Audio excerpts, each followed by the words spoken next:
Welcome into Paradise, Surviving Paradise, the podcast that takes a sometimes serious, oftentimes humorous look at the claim by the governing body of Jehovah's Witnesses that they're living in a spiritual paradise. I am your host, Stacy Bauman, former elder, ministerial servant, kid raised as a witness throughout the 70s and 80s. As we do, some of this stuff might trigger you. We like to have fun here. We also get serious, sarcasm, humor, experiences, and more. Never meant to offend. Thank you for being here this week. How about we start this week with a quote? The belief that one's own view of reality is the only reality is the most dangerous of all delusions. That comes to us from Paul Watzlawick, Austrian-American psychologist, therapist, and philosopher, best known for his communication theory. As you might imagine, delusion is something I use to describe the organization known as Jehovah's Witnesses. That's probably not a shock. Did you know that according to psychiatrists, psychologists, and mental health doctors, there are different types of what they call delusional disorder, which are determined based on the main theme of the delusions the person themselves is experiencing. The types of delusional disorder include the following. See if you can identify where I might be going with this or if any of this is familiar. There is erotomanic. People with this type of delusional disorder believe that another person, often someone important or famous, is in love with them. They may attempt to contact the person of the delusion and engage in stalking behavior. That doesn't sound good. Then there's jealous delusion. People with this type of delusional disorder believe that their spouse or sexual partner is unfaithful without any concrete evidence. Then there is somatic delusion. People with this type of delusional disorder believe that they have a physical issue or medical problem such as a parasite or a bad odor. That doesn't sound good at all. Then there is grandiose delusion.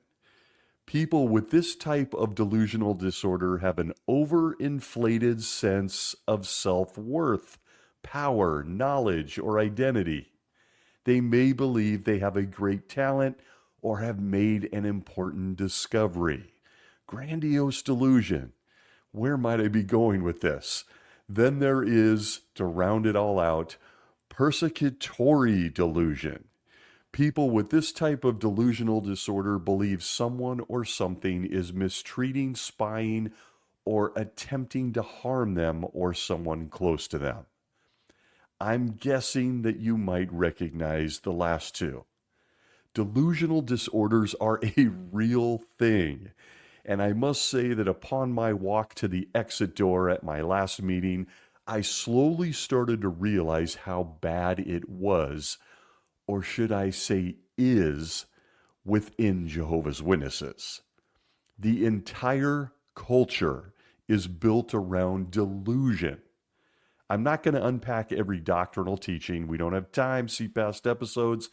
But imagine, as example, only 144,000 people in all of human history believing they alone were eligible to live in heaven with Jesus, based on an out-of-context verse in one book of the Bible.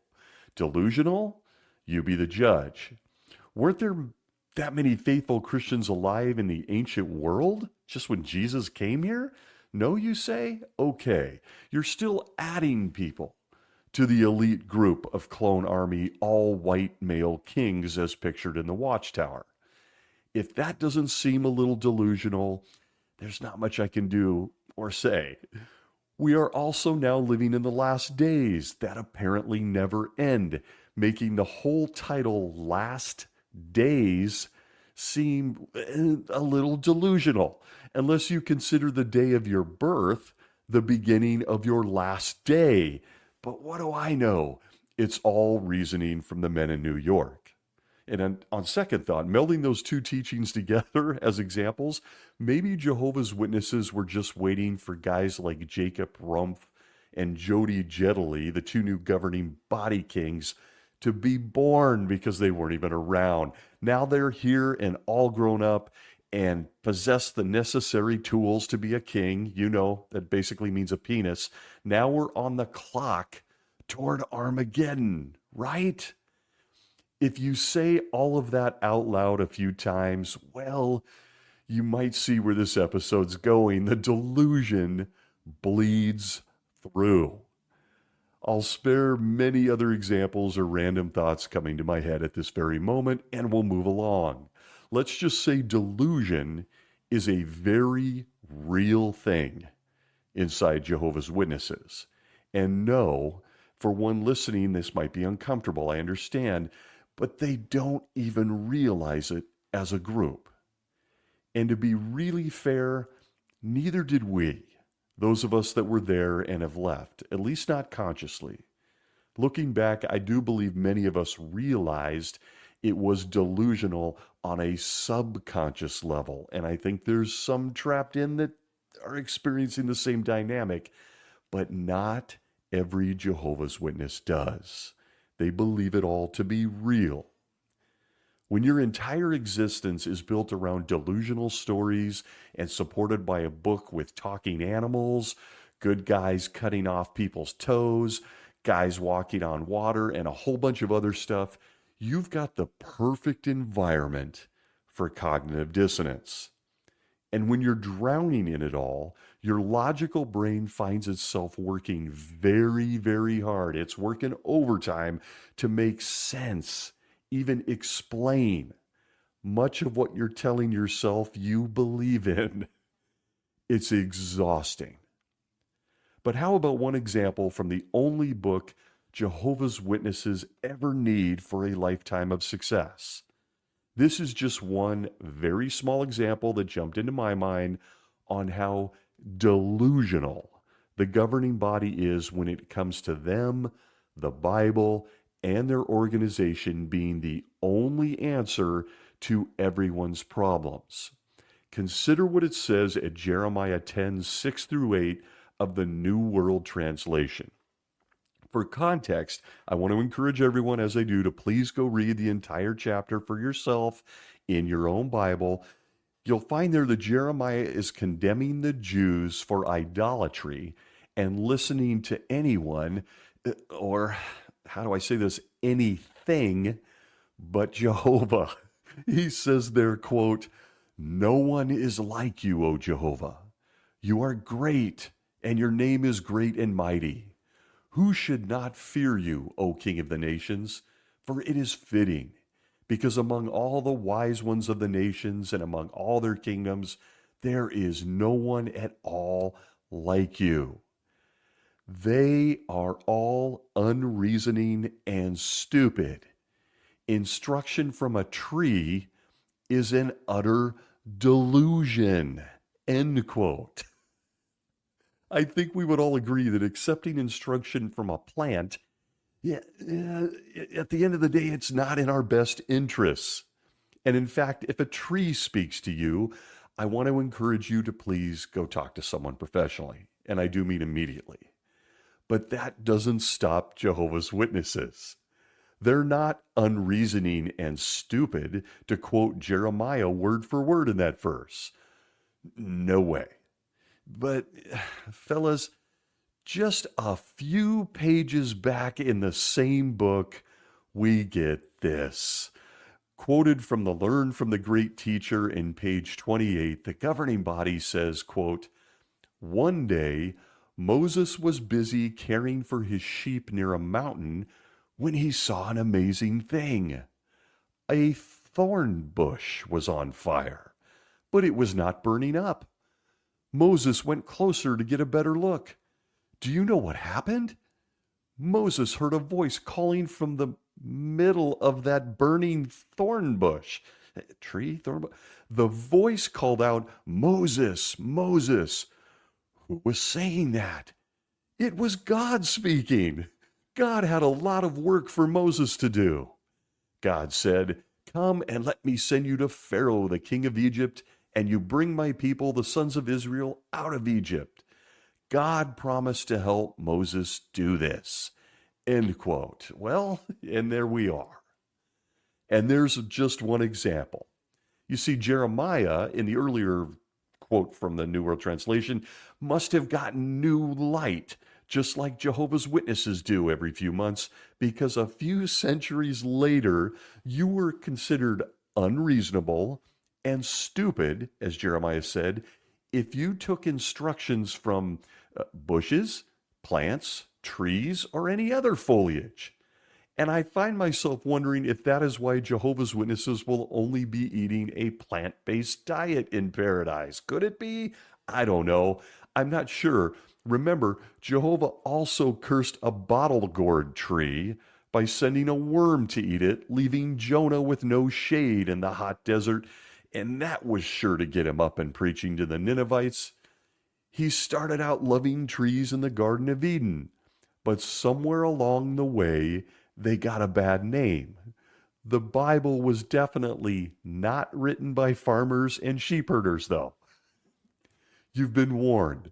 Jehovah's Witnesses spend a great deal of their lives dealing with such confusing messages, and let's call it what it is, delusion. It's all within pages of one another. And it's reiterated and emphasized by the guys leading them out of New York.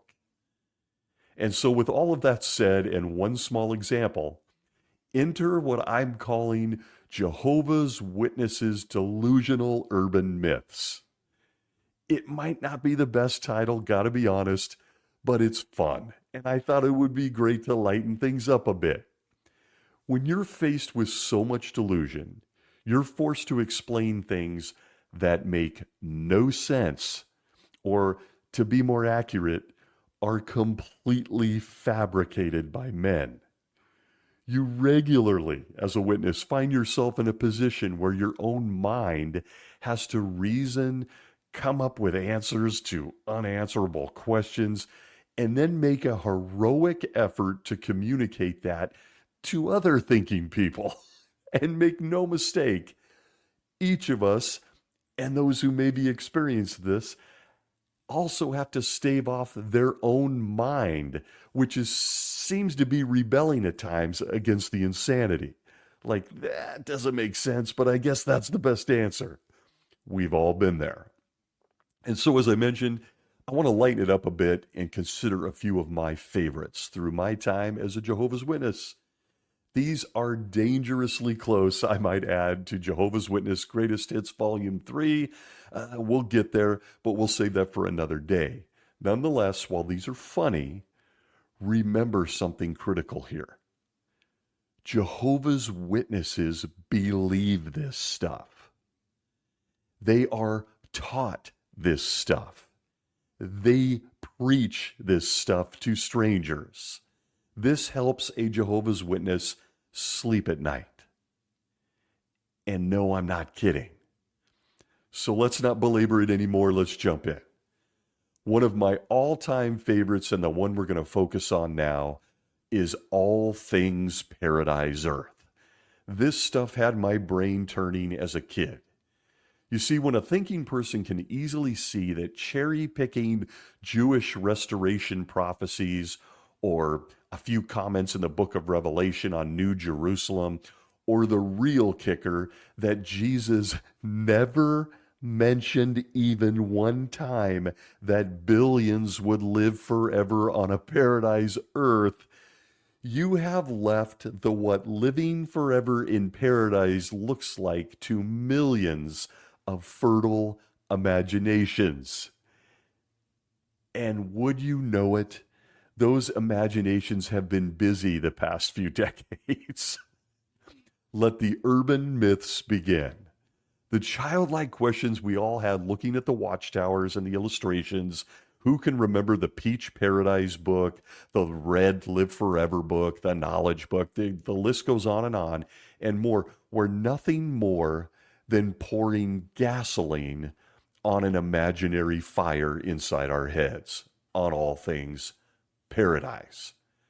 I always found these particular urban myths to be downright hilarious, and to be really honest, ironic, People, and especially Jehovah's Witnesses, they like to make fun of other people's beliefs, their religions. Who can forget all the laughs in the old field service car group on a Saturday morning about the other religions? Who can forget all the public talks that start with 15 minutes of bashing everybody else's beliefs? You think back to some of those conversations making fun of Scientology and their god Xenu in outer space. Or how about Joseph Smith and his magically forgotten golden tablets and the Mormons? All the while, Jehovah's Witnesses, us, people today, didn't realize how delusional their own beliefs were. And it's incredible when you think about it. Delusion. But getting back to paradise, I'm off track. A Jehovah's Witness's fertile imagination about the new system and what entailed paradise and all the details, A to Z, their fertile imaginations and everything that came there is endless. And to make it all seem very scholarly in their own minds, all the questions about the future paradise, well, wouldn't you know it, and please tell me if you disagree, everything goes back to what they consider to be Jehovah's original purpose, because that was Jehovah's original plan. It immediately whisks us back to the first few chapters of Genesis in the Bible. That was Jehovah's original plan. And if he deviates from it, he is admitting defeat. That's the truth. Jehovah's original purpose, he causes to become, was what we were taught his name meant, right? So his original purpose was everything. Never mind that this should apply to things like beards, pants, and a whole bunch more. It's just true according to the governing body. So how about we unpack a few? How about this classic? Jehovah's Witnesses believe, based on Jehovah's original purpose, that they won't be eating meat on the paradise earth. I guess it's this paradise earth. That's right, no meat. How do they know this? Well, if you're saying it's in the Bible, think again. It's not. Sure, Adam and Eve were eating nothing but fruits and vegetables in the garden because animals were their friends. They were fuzzy, cuddly people. They named them. In fact, Adam named all of them. But there it is, according to a Jehovah's Witness you approach at a book cart today. Jehovah's Witnesses will not be meat eaters in paradise. Where did all of this come from? Well, allow me to share. And taking the Bible literally, Jehovah's Witnesses believe the following to be true. As early as the Watchtower of 1961, December 15th, page 766, witnesses are told, quote, "But it is evident that God set the perfect man and woman on a vegetarian diet without suggesting even dairy products," end quote. That's right. Not even a glass of milk for Adam and Eve. And with this fast fact coming from the governing body, I think I have an idea for a new veggie patty product. Can you think of some Adam and Eve's garden burger? I don't know. But being crystal clear, Jehovah's Witnesses believe this to mean that they will go back to being best friends with the animal kingdom, and they won't eat meat in paradise. All in fulfillment, of course, of Jehovah's, quote, original purpose. And Jehovah will not be stopped. That was his plan, a vegetarian diet.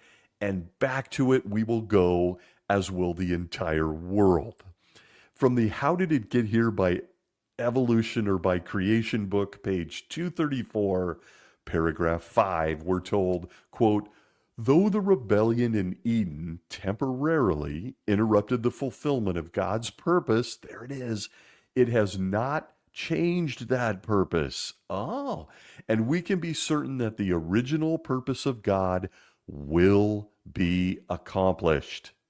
The all-powerful Creator behind it assures us, "So my word that goes forth from my mouth will prove to be. It will not return to me without results, but it will certainly do that in which I have delighted, and it will have certain success in that for which I have sent it. End quote, quoting Isaiah 55:11, New World Translation. All of this type of thinking, all of these type of comments over several decades in the literature pumped out by the governing body leads to the type of urban myth conversations you find among Jehovah's Witnesses. We weren't meant to be vegetarians, and since we're only, we were meant to be vegetarians, and since we're only 4,500 years removed from nothing but veggies, that's right, think about it, folks. Abel, Enoch, all those guys, they were all vegetarians. Yeah, we're only 4,500 years removed from them.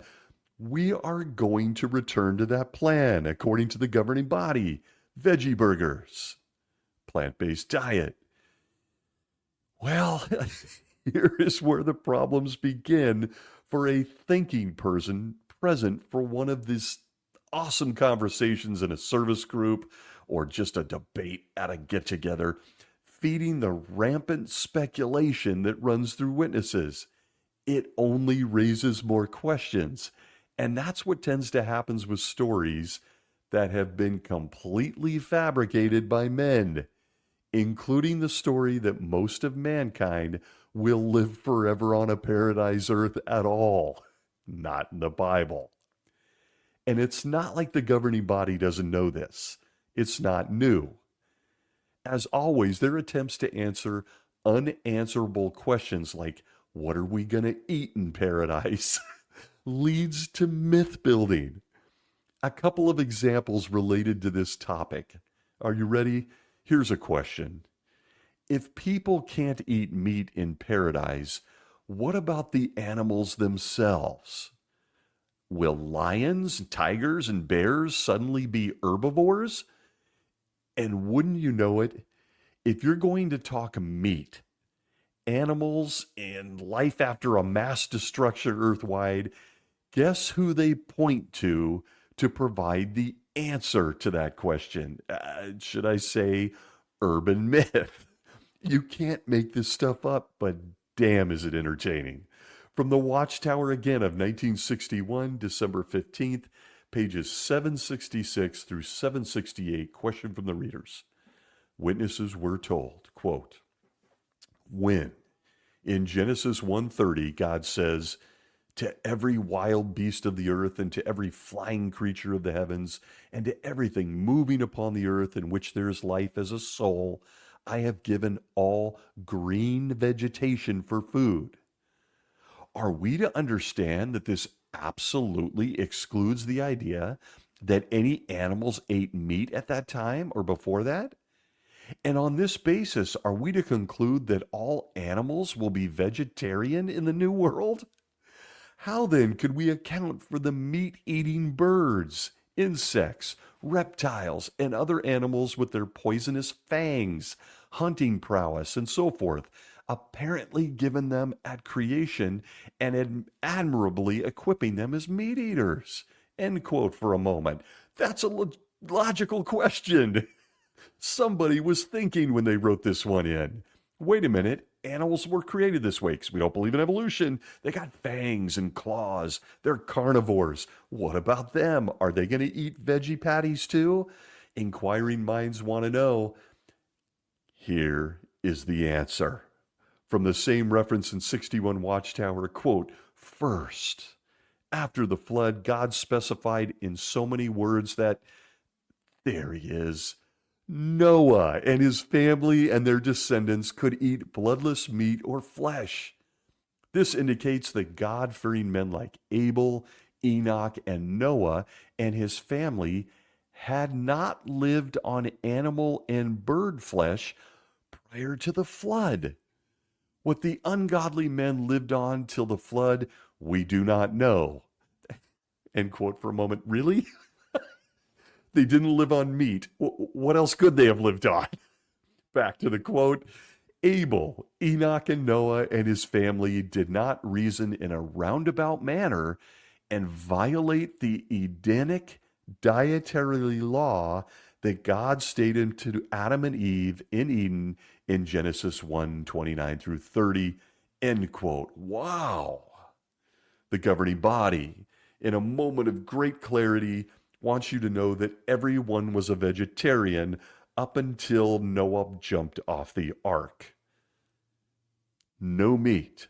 And so that's where Jehovah's Witnesses are going back to. The ungodly people, of course, may have been eating hamburgers and hot dogs, enjoying a good barbecue, rack of ribs, but Noah, Abel, and Enoch, they just watched. They watched while they ate grapes. They knew they could only reach for that green salad again and again, despite no evidence that any of these people existed in the Old Testament. Just take the governing body's word for it. How they know? We aren't given the answer. But their answer continues. And as I read this, try to imagine where those speculative urban myths that Jehovah's Witnesses talk about in field service, try to figure out where they came from. I think the answer is obvious. It continues, quote, besides this, Noah was to take into the ark every sort of food that is eaten to serve as food for you and for them. Genesis 6. Now Noah had no deep freeze unit, nor any refrigeration installation to preserve processed flesh foods in the ark. The 7 sheep, 7 bulls and cows, 7 goats, 2 horses, 2 pigs, and so forth that Noah took into the ark would hardly have been enough flesh food for the 2 lions, 2 tigers, and 2 of the other wild flesh-eating beasts of today to live on in the ark during the flood. You don't say.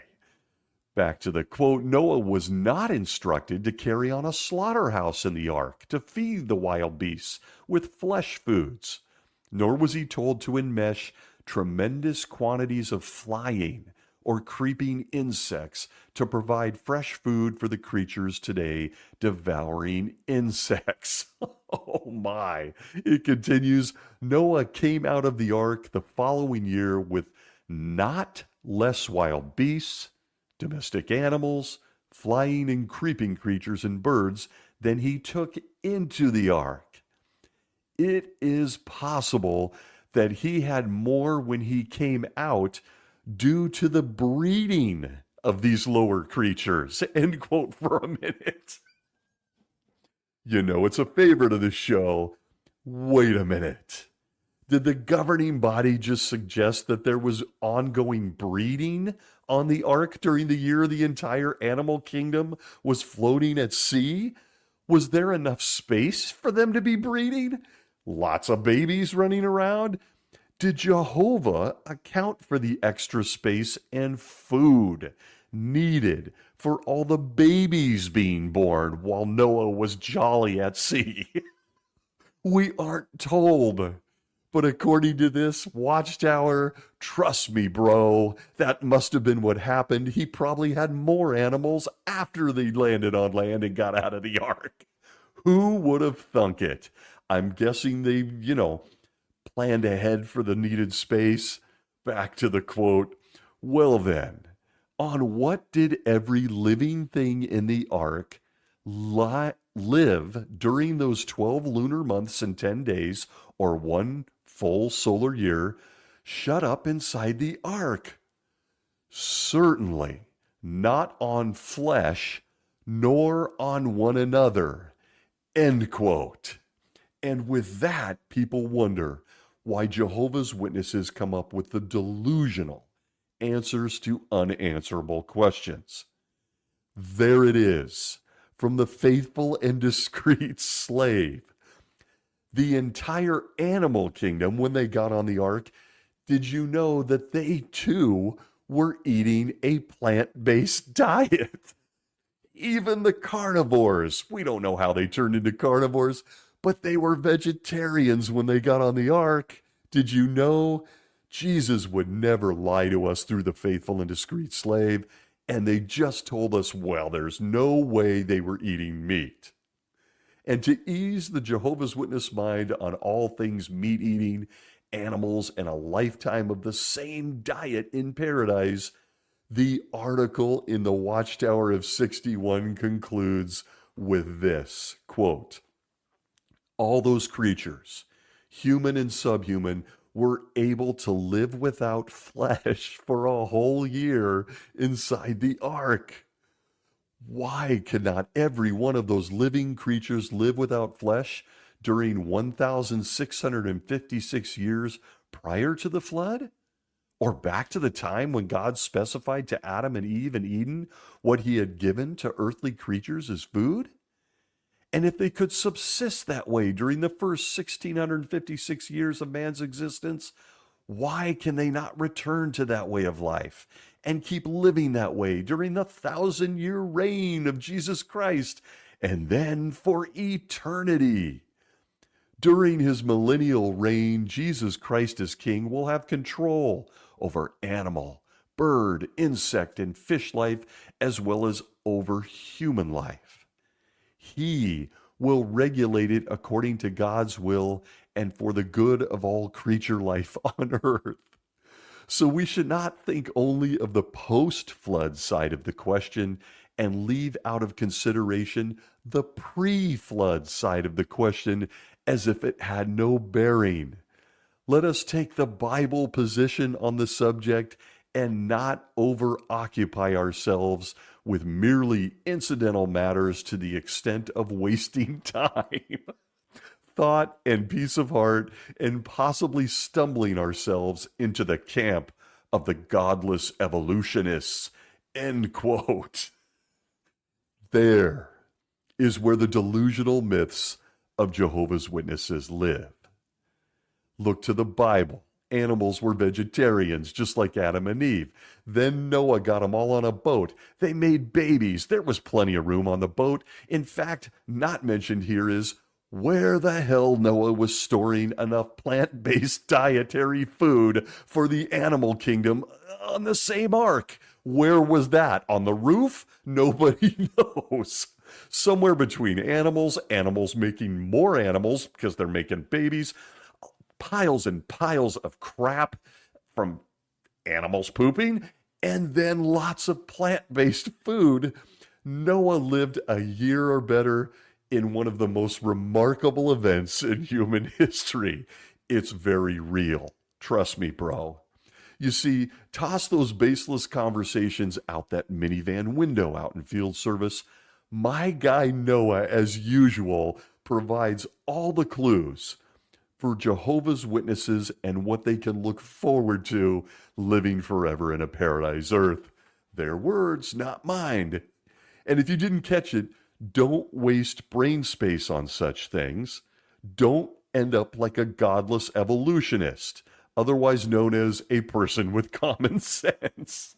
This ark was just, built to perfect specifications, never mind that no one listened to Noah and got on the boat with him. It still was pre-made. And if you're giving up everything in this life as a witness, with an eye on this future paradise, wondering how or what you will eat is not important, apparently. Shut your brain off. According to the governing body, it's in print. If you think about this, my God, what are we going to eat? The animals are our pals and we're doing elephant rides. What are we doing? You're not allowed to think like that. You will become a godless evolutionist. And with that, the beginning of Jehovah's Witness urban myths and the delusion regarding the paradise earth. From the get-go. The problem was and always has been that many don't like to shut their brains down. Most of us have left. You might be listening to this show. Most of us are critical thinkers. None of this makes sense. You've taken a fairy tale and you've tried to build a future fairy tale off the old fairy tale, which is based on the original fairy tale. It's an unbelievable look at what the governing body does to Jehovah's Witnesses.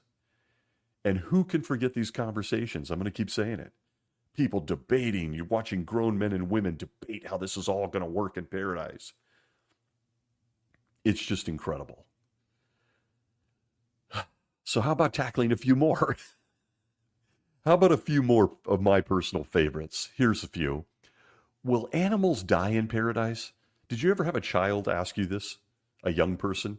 Wait a minute, I'm going to fall in love with that little sheep or my pet giraffe and then they're going to die?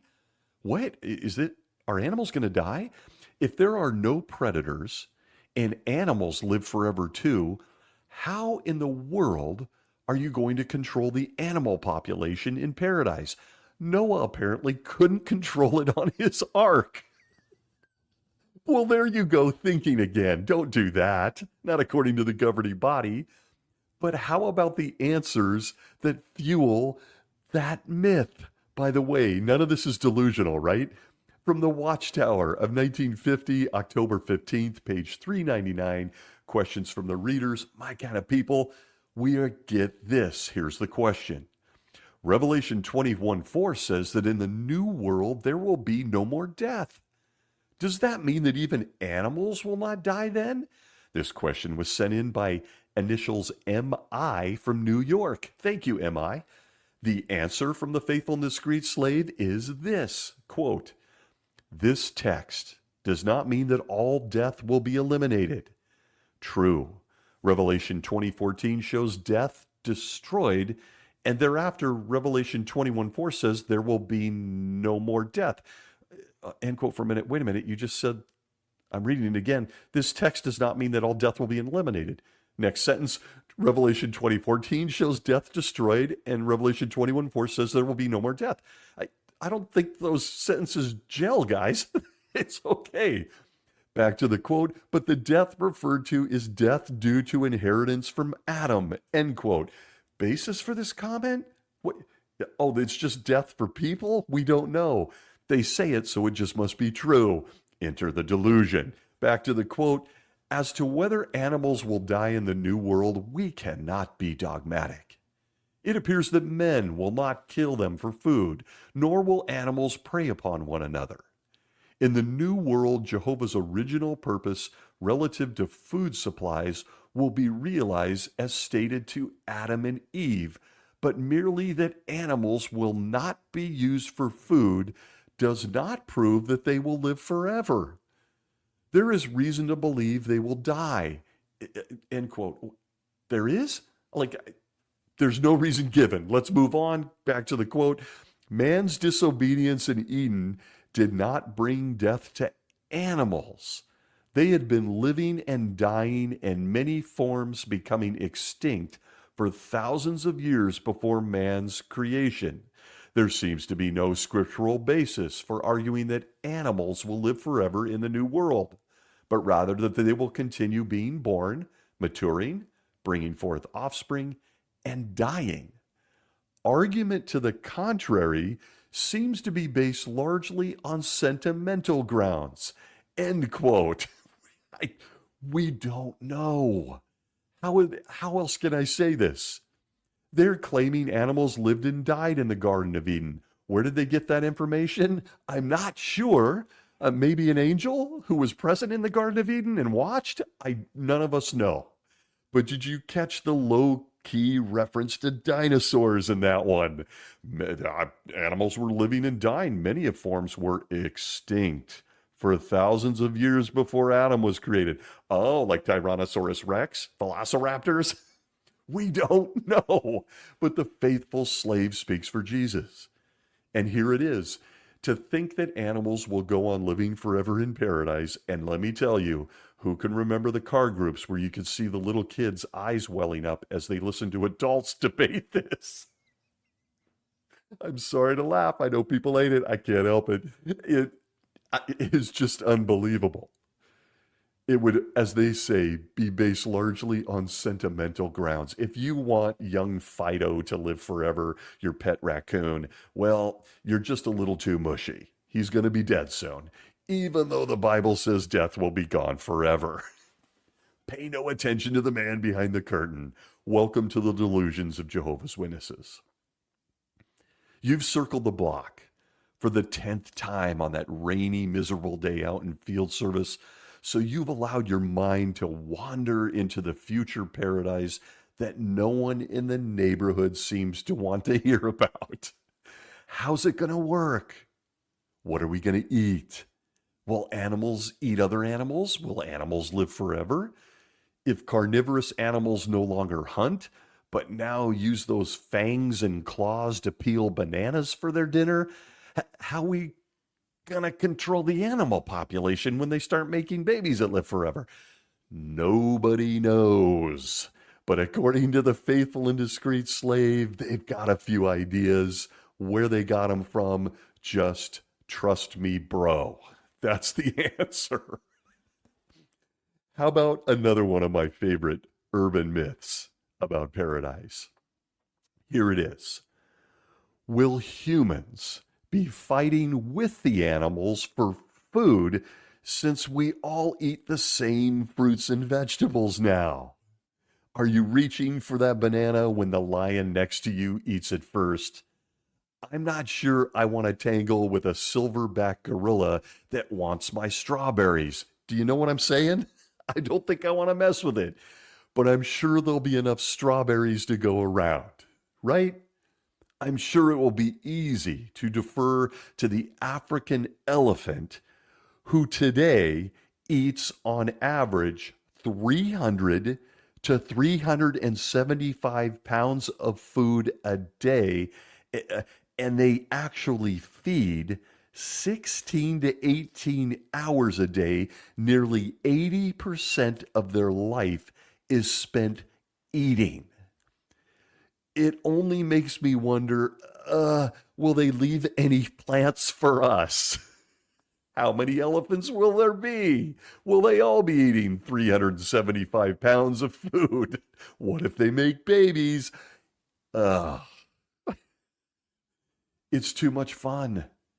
It's just too much fun. And I'm going to go out on a limb and say that Judge Joe Rutherford didn't give this a lot of thought when he announced in 1935 at the Washington, D.C. District Convention that most of mankind, billions and billions of trillions of people, are all going to live on this planet and fight with the animals for a plant-based diet.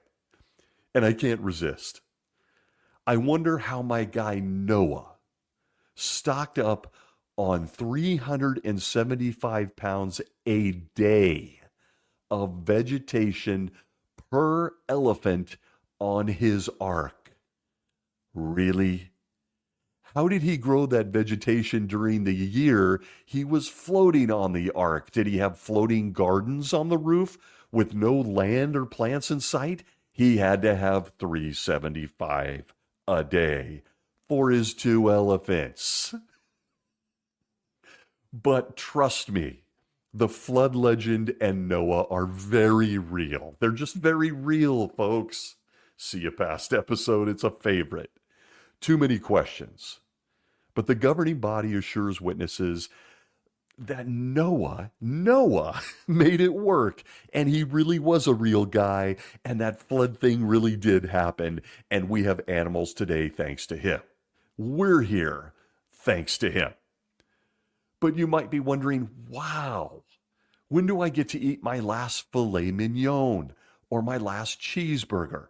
Or, oh my God, when do I get to eat my last piece of bacon? They answered, same reference, the Watchtower of 1950, October 15th, page 399 goes on to say, are you ready? Quote, if man does eat flesh after Armageddon, the terms of the Noachian, that's Noah, covenant will apply. Its regulations regarding the disposal of blood of animals killed for food will last as long as the practice of eating such flesh lasts. End quote for a moment. Side point, very interesting comment.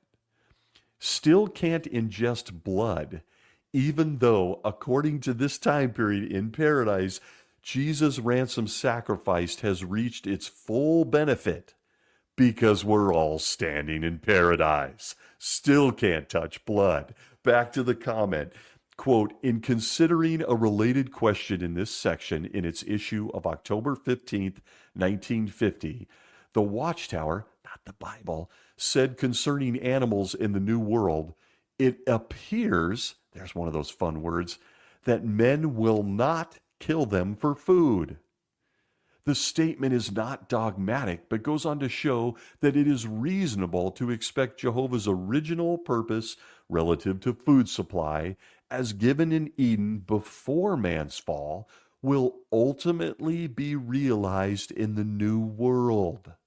The covenant with Noah allowing animal food merely made provision for extra food, highly concentrated for deteriorating mankind, end quote. You see, that's how Jehovah rolls, according to the governing body. He let them have meat, bacon, cheeseburgers, a good steak, and all that stuff. They seem to be kind of deteriorating. Why? We're not given the answer. Back to the quote, this provision also made way for post-flood sacrifices to be made, of which the sacrificers could eat part of the flesh, such as the Passover lamb and other sacrifices in Israel. Pay close attention. Quote, it also laid the foundation for Jesus to speak about his followers eating his flesh and drinking his blood to gain life in themselves. End quote. Whoop, I spoke too soon about that whole ransom thing. There it is. Back to the quote. But such provisions were not originally made for the perfect man and woman, and there would appear no absolute need for mankind uplifted to perfection to include animal flesh in his diet. This is important for a Jehovah's Witness to know. The next sentence, quote, just how soon after Armageddon any elimination of meat from man's diet might take place, we cannot say, end quote. Well, that isn't like them. I'll say that. They usually have a lot to say, but needless to say, if you're a Jehovah's Witness during the Great Tribulation and you're hiding in a bunker or you're in a prison, or maybe you've forgotten the secret door knock to get into the bunker, whatever it may be, you may want to prioritize going through the drive-thru at In-N-Out Burger or McDonald's at least one more time. You might want to prioritize that. You may want to eat that rack of ribs because there's no telling after Armageddon when Jehovah is going to suddenly cut you off. No more meat as all of mankind reverts back to his original purpose of perfect people eating plants. Forget dodging persecuting governments. Forget getting that secret door knock. Forget it all. Make sure you have a very big supply of hot dogs. Time is short. Jehovah is going to cut off meat. When? The governing body has not yet announced it. Stay tuned for new light. It will come soon, because we're in the final part of the final part of the final part of the last days that never end, but it's coming soon. If you're trying to piece together what your diet looks like on a paradise earth, all of this added to the delusion, the conversations, the myths, especially since, much like the organization of Jehovah's Witnesses, Jehovah himself makes a habit of sending out, I guess we called it mixed messaging. Consider what it says under food in the Insight Books, Volume 1, where it says, quote, flesh is food. God told Noah after the flood that along with vegetation, he could use for food every moving animal that is alive. But under the law, the Israelites were restricted to eating what were defined as clean animals. End quote. Huh? What? What changed between my guy Noah and Moses? What changed? We don't know. But Leviticus chapter 11 gives them a detailed list of the animals they could eat. All of this serving as fodder for Jehovah's Witnesses to discuss how much they're going to miss bacon, or whether Jehovah would let us kill animals again after the 1,000-year reign, or whether Satan would use cheeseburgers and brats as temptations once he was let loose to tempt us all just one more time at the end of the 1,000 years. Jehovah, you see, still isn't sure about us after 1,000 years. And after all, let's be honest, folks, we have the Bible, and Satan did try to tempt Jesus with food, remember? So, let's talk about it in field service. This is where this stuff came from. It all built around these myths and these delusions, all pointing back to the Bible, Noah, Adam and Eve. And this is what a Jehovah's Witness has to look forward to and what they think about laying in bed at night. It truly never ends. It's amazing what they are exposed to by means of those guys in New York and what it does to their thoughts. But continuing on the delusional paradise myth theme, how about a few more random thoughts that maybe, let's be honest, only I gave too much thought to? Man wasn't supposed to kill or eat animals, and yet I always found it ironic that the very first person on record that was killing animals, well, it's awkward, folks. It was Jehovah himself. Jehovah was killing animals. At Genesis 3:21 in the New World Translation, it tells us that out of nowhere, plants weren't good enough to cover our junk. Adam and Eve were sporting fig leaves over their loins. Kind of kinking considering that was all their food too. I promise I'll stop there, especially for the ladies.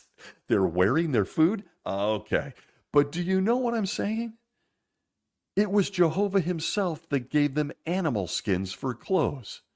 So am I the only one that spent far too much time wondering why Jehovah was the first person on record to kill his animals? Store that away for your next night watching Jeopardy. It might be a trivia question. Don't know. Why the plants they were committed to eating forever and ever and ever and ever weren't good enough to cover their naughty parts remains a mystery. Jehovah needed to kill a couple of animals. And as a kid, I couldn't help but wonder, which ones did he kill? Who had the best skins so they could cover up their junk? Insane thinking processes that I still have in my head from my time as a Jehovah's Witness. But let's stay with this for a moment. You see, when you're building mythology around a future paradise earth and everything reverts back to Jehovah's original purpose, the governing body seems to be doing what they do best, which is cherry picking how they apply their own teaching. You may be thinking, what the hell does he mean? Well, you see, because Jehovah's original purpose was a plant-based diet, we will all return to it in paradise according to Jehovah's Witness leadership. But how about this, folks? His original purpose in Eden was also included that we as humans, and am I the only one that thinks this? The original purpose not only included garden burgers, but that we walk this earth in the nude. We were going to be naked and nude. From the September 2008 Watchtower, page 7, we're told, quote, humans will be restored to the perfection enjoyed by Adam and Eve prior to their sin, end quote. Okay, got it. That means that Jehovah's Witnesses should be looking forward to roaming the earth in the nude, just like Jehovah intended during his original purpose, right? If you're thinking that alone makes me want to skip this paradise, well, you're probably not alone. I don't need to see my fellow elders' birthmarks. Not interested. And when you consider that there is no mention of grooming in the Genesis account, well, I'm not sure what to do with that when you consider my fellow Jehovah's Witnesses should be walking around in the nude in paradise like Adam and Eve were doing. Folks, this is cherry picking. They're going to eat plants, but make no mistake, they base their answers to all the delusional paradise narratives by saying this: we are going to go back to Jehovah's original purpose and all that it includes. But no mention as to whether we will do that again, making Jehovah, I don't know, we have to eat plants, but I got to wear pants? Is Jehovah a hypocrite? Because his original purpose was I was going to walk around in the buff forever. Watchtower illustrations show Adam and Eve nude behind really well-placed bushes and lions' heads and trees. But loyal Jehovah's Witnesses in paradise are shown in that paradise with khakis and sundresses. Should somebody tell them? Should somebody speak to the governing body? Do we have the basis for a question from the readers? This is your classic example of how the governing body of Jehovah's Witnesses practices Christianity a la carte. They cherry pick being vegetarians because Adam and Eve were vegetarians. But despite Adam and Eve also walking the earth in the nude, Jehovah's Witnesses are shown in business clothes that they picked up at the local shopping mall in paradise that does it exist? I thought it was burned to the ground at Armageddon. Who's making these pants? Did Levi's survive the genocide? Is Satan causing problems by handing out clothes to people? He was actually behind the first round of man and woman needing clothes to cover up their junk. We don't know. The governing body hasn't commented. But hey, you're not going to see Brother Smith and Sister Jones in a Watchtower illustration in the buff in paradise, strategically standing behind a bush with Sister Jones strategically holding up the latest New World Translation and the latest Watchtower over her ladies up top. Because, you know, they're still building a movie studio and stuff. They need clothes. Paradise, by extension with a movie studio, needs paradise entertainment. But everyone will have clothes on, which is an obvious indication that Jehovah failed. He failed to return to his original purpose. Here is a garden burger and something to cover your junk. What? The debates were endless. From the Watchtower of 2022, December, page 9, paragraph 6, the governing body says, quote, Jehovah has created us to find enjoyment in our work. We will be especially busy during the 1,000-year reign of Christ. Those who survive the Great Tribulation, as well as the millions who are resurrected, will need clothing, food, and a place to live. Filling those needs will mean a lot of rewarding work. End quote. What? Just when you thought sweatshops were a thing of the past, think again. They're alive and well in paradise, with a Jehovah's Witness spending at least, according to that quote, at least 1,000 years making clothes for resurrected people, but then, just to be sure you're a good person, leaving the clothing factory to face Satan and his demons one more time before you're guaranteed to even live in paradise forever. Clothes? What? That's not part of the original purpose. But paradise will feature sweatshops of Great Tribulation survivors making clothes. Welcome to the delusion of Jehovah's Witnesses. You see, in paradise, the governing body can't have nudity.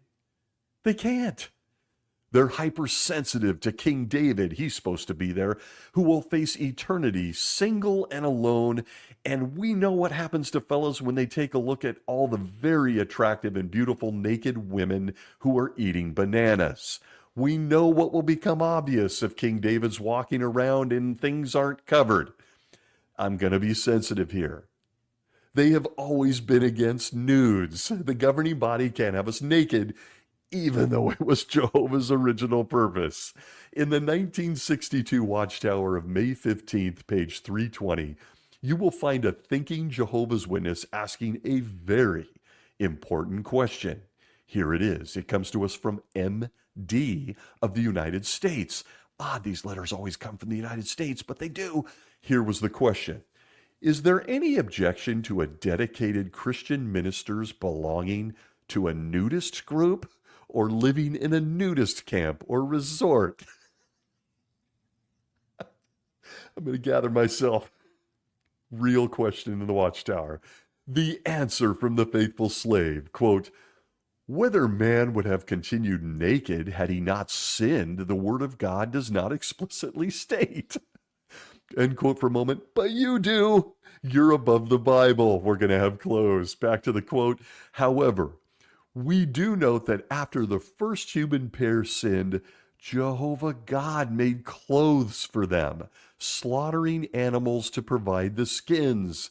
It continues, blah, blah, blah. 2 paragraphs later, quote, therefore, no dedicated Christian minister can remain in good standing in the New World Society of Jehovah's Witnesses and at the same time be a member of a nudist colony or frequent nudist camps. End quote. Living forever in a paradise earth will include keeping your stuff hidden from everyone else, according to the governing body. So if you're sitting in a kingdom hall tonight, hoping to get a peek at someone else in all their glory, forever swimming with dolphins or riding giraffes in the buff, you can forget it. Apparently, the governing body has covered this. They've given us the answer. Would you consider this new light or old light? We don't know, but one thing's clear. They're smarter than the Bible, because it's not mentioned there, and Jehovah failed on his original purpose. Delusion. And Jehovah's Witnesses, and I must say at this point, it's almost a disclaimer. Clearly someone like me has got my own issues, spent way too much time thinking about this. I know I'm not alone. Most of them don't think about any of this. Most of them don't read the Bible. That's just the facts, folks. Harsh as it sounds. But can you imagine grown people sitting around when they put some deep thought into living forever on a paradise earth and not realizing any of this delusion? It's incredible. But how about another one?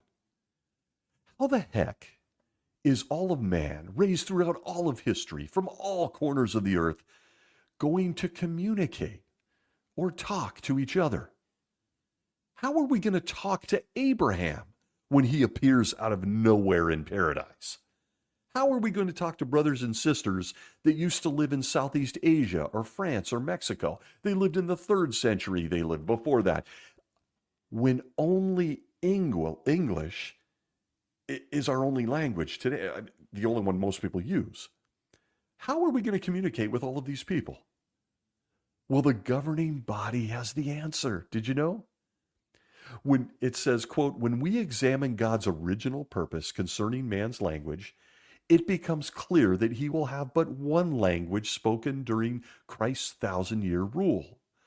God wanted man to communicate.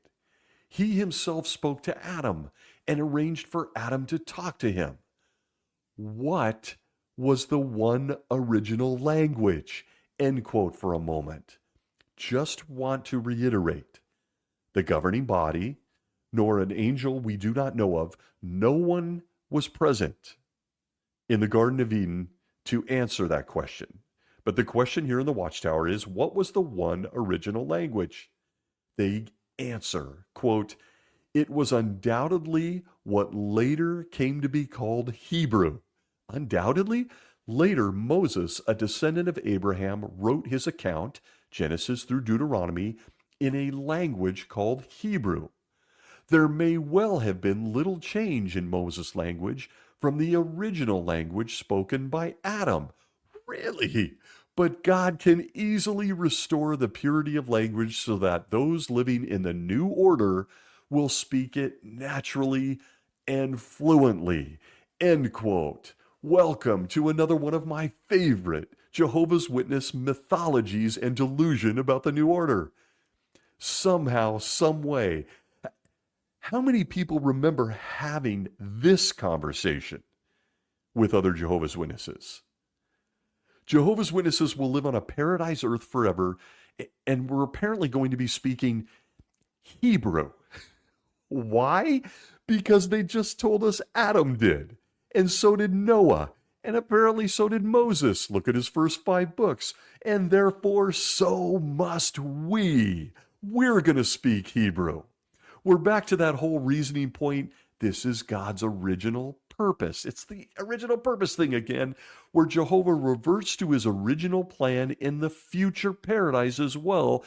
Imagine making all those clothes for millions of resurrected people without the aid of a sewing machine.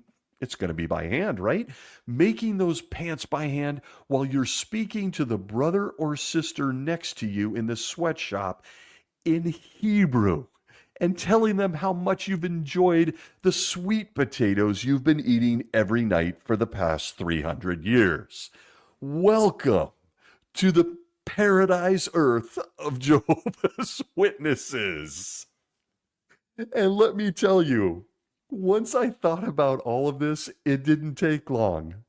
I pictured millions of people joining Team Satan at the end of that 1,000 years because they just couldn't take paradise anymore. They couldn't take it. It was just too amazing. And if you want to have some fun, or maybe you don't believe that Jehovah's Witnesses buy into all of this delusion that I've shared, I encourage you to Google jwtalk.net. It's a forum online for Jehovah's Witnesses where there is a thread topic today from 2023 titled Language in the Paradise, and it features current Jehovah's Witnesses posting in the forum debating which language they're going to speak in paradise, how Jehovah will use interpreters to help them, which language is their favorite, what they prefer, and no mention of the Watchtower Library where the governing body has claimed that we're all going to be speaking Hebrew. Just look at this forum. Feel compassion for these people. Scratch your head, have a laugh.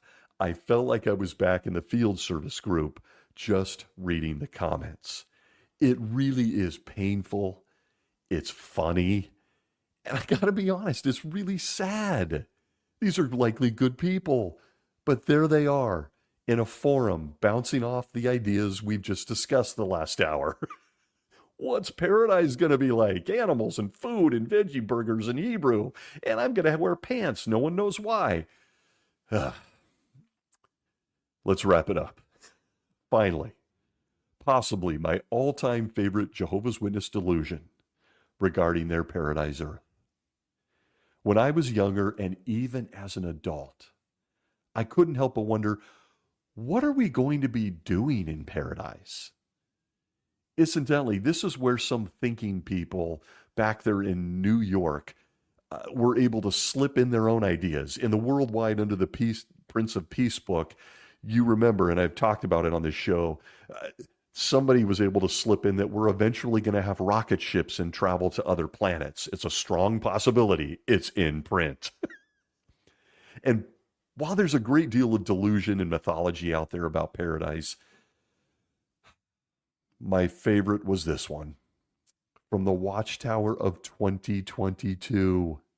December, page 10, paragraph 6 says, quote, "Imagine also how enjoyable it will be to educate the millions of resurrected ones who know little about Jehovah and his purpose, and to help faithful ones who lived long before Jesus time to learn more." End quote. Let it sink in. You likely already knew this. It's a favorite. Jehovah's Witnesses, currently standing in front of book carts at your local park, will now be tasked with studying the Bible with the very people they've heard about and been reading about in the same Bible their entire lives. People like my guy Noah, Moses, Job, Enoch, King David, Solomon, and more. This is seriously taught to Jehovah's Witnesses. They're going to study these people's stories with them, back to them.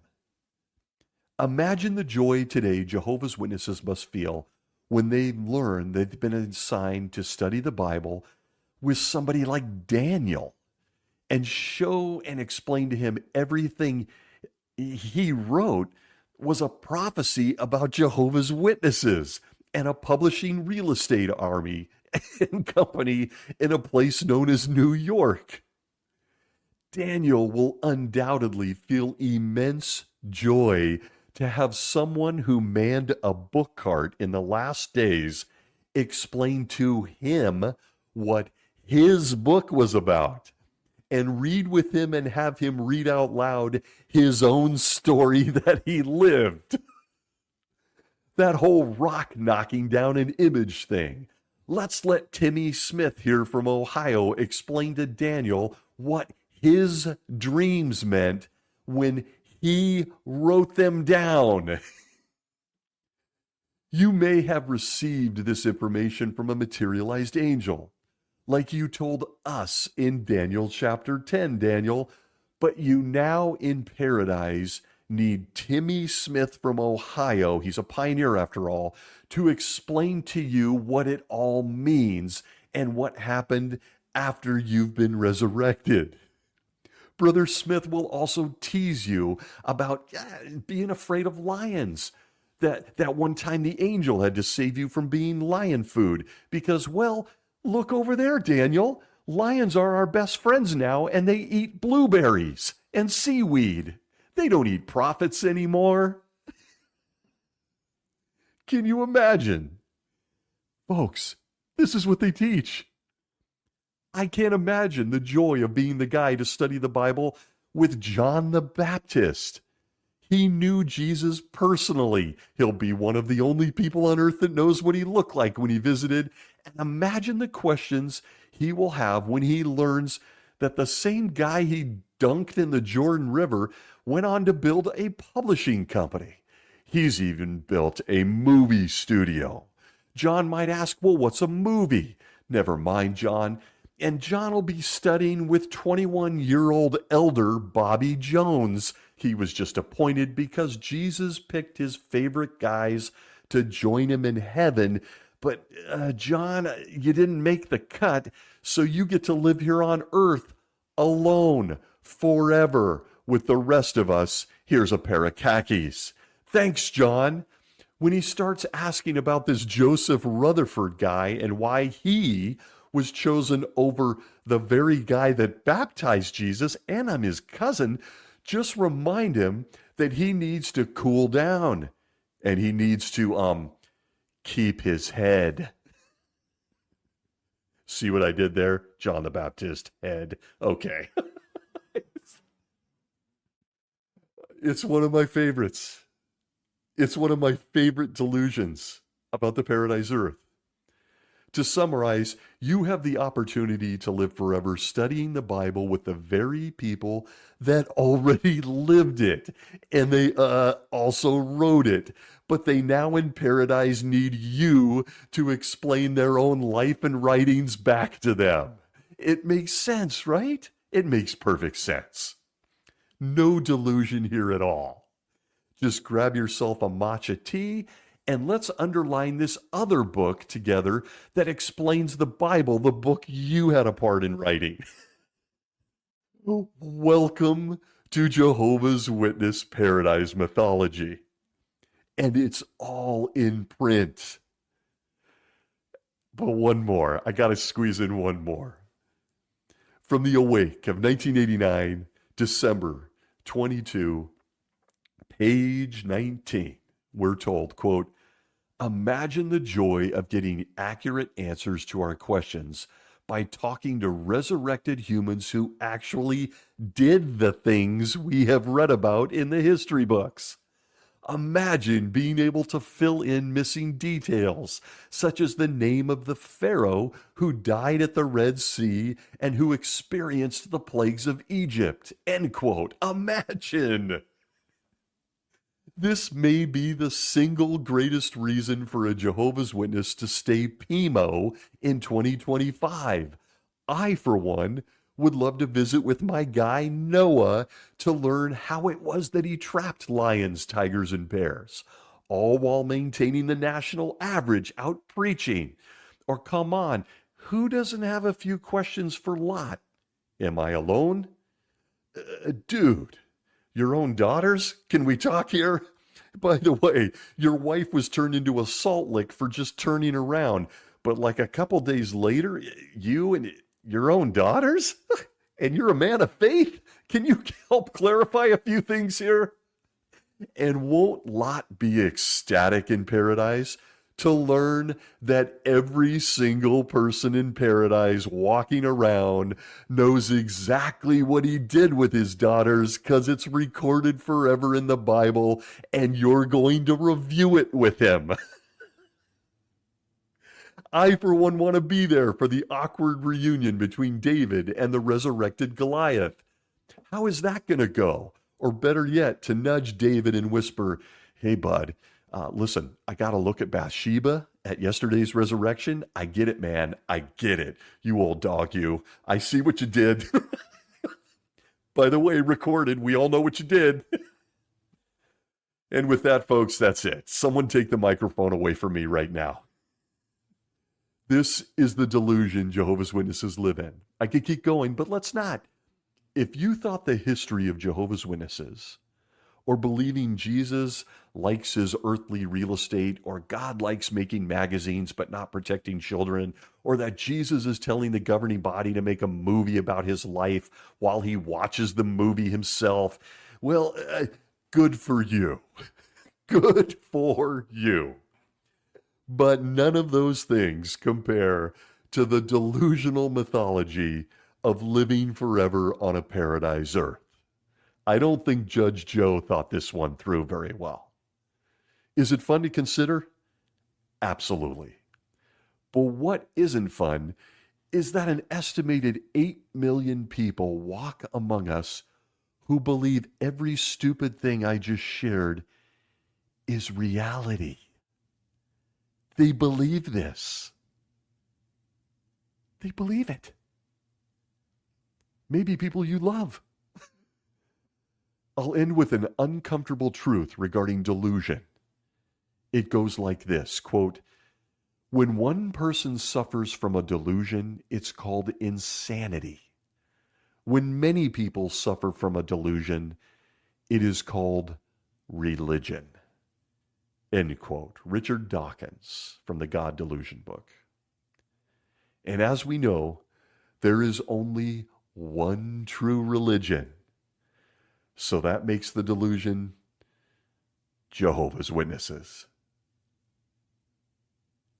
I want to thank you for being with me this week. I hope this was a little lighter. Wherever you may be well.